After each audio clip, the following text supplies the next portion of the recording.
Review, nouvel épisode, bienvenue tout le monde, ravi de vous retrouver. Aujourd'hui, on a droit à notre encyclopédie musicale, Monsieur Laurent Riépi. Au passage, n'oubliez pas de vous abonner, ici par exemple, et puis la cloche pour être tenu au courant, c'est plutôt là. On y va? Générique.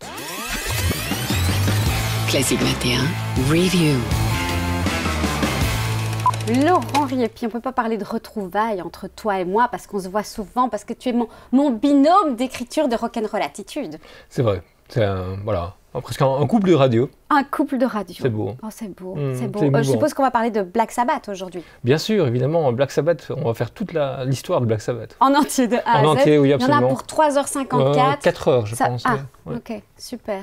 Ça va être génial. Ouais. Bon, alors le mieux, c'est qu'on y aille très très vite. Hein. Allons-y. Non, c'était une blague. Une blague. Excellente blague. Sabbath.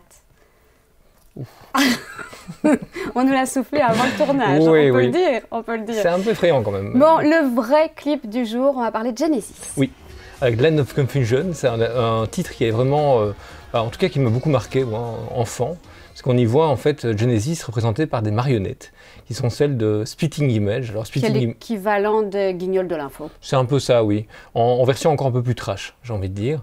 Et ce qui est génial dans ce clip, c'est qu'en fait on est en pleine guerre froide, à ce moment-là, on est en 86, et en fait Genesis va avertir de la situation mondiale, mais sur le ton de l'humour.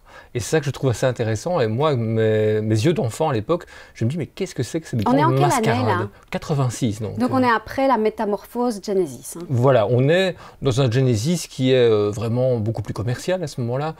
Les années Gabriel semblent déjà bien loin, le rock progressif est bien loin, et on est ici dans du pop-rock bien mainstream.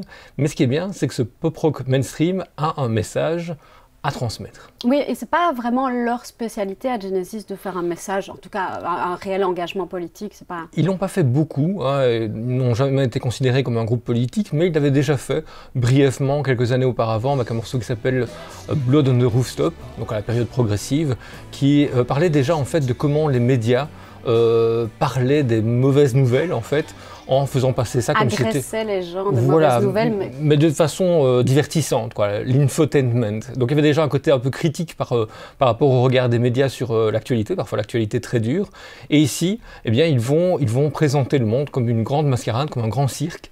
Et ça fonctionne parce que ça va vraiment marquer les esprits et devenir un des clips le plus tourné sur MTV à l'époque. Alors, on l'a dit, dans ce clip, on voit les têtes bien amochées. Elles sont loin d'être jolies. On voit les têtes des 3 membres de Genesis, mais on voit énormément d'autres personnages.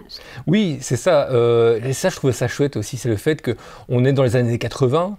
On est dans une période où tout le monde essaye d'être beau à l'image, avec des chevelures grandiloquentes, du maquillage partout.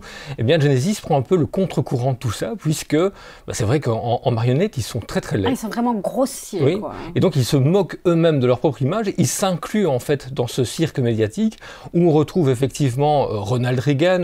C'est le personnage principal. C'est ça, c'est un peu le contre-héros en fait du clip vidéo. Il y a Mikhail Gorbatchev, évidemment. Il y a les deux chefs de la RFA et la RDA à l'époque. Hein. Donc en fait, ça montre un monde qui est sur le point de s'effondrer, ou en tout cas de partir dans une éventuelle guerre nucléaire. Et c'est vu comme quelque chose d'un peu ridicule.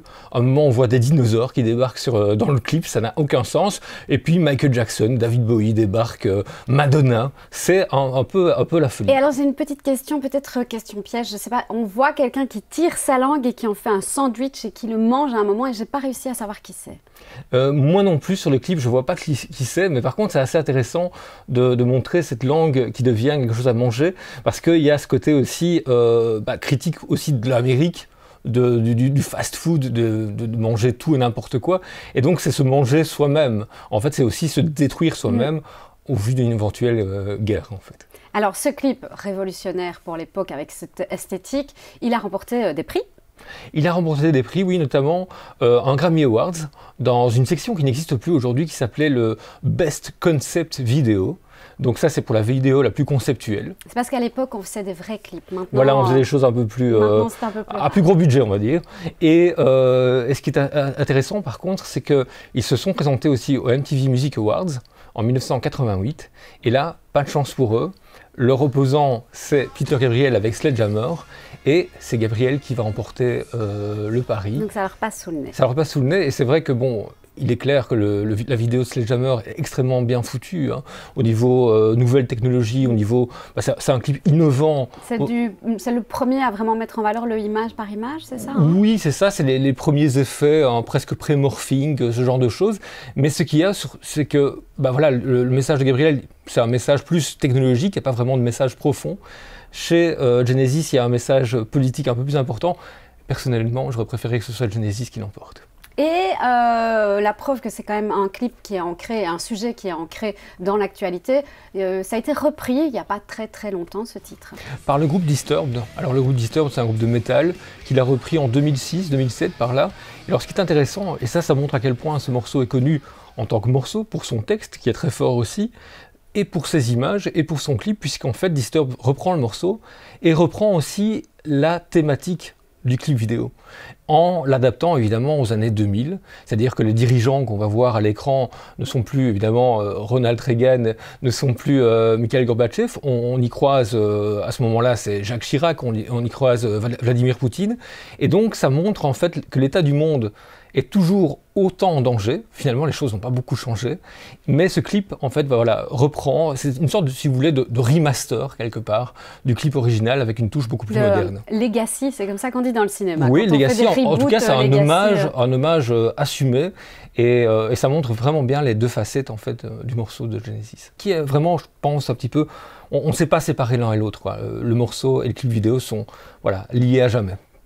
On va éviter d'appuyer sur le bouton de la guerre nucléaire, nous, hein. On va éviter d'envoyer la bombe. On va éviter ce que Ronald Reagan fait dans le clip. Exactement, par hasard. En plus, il veut appeler la nurse et puis oui. il appuie sur le mauvais bouton. Par contre, on va inviter tous les spectateurs devant vos écrans à regarder ce clip. Encore merci Laurent d'être venu. Avec grand plaisir. Et pour regarder le clip, ça se passe là. Classique 21, Review.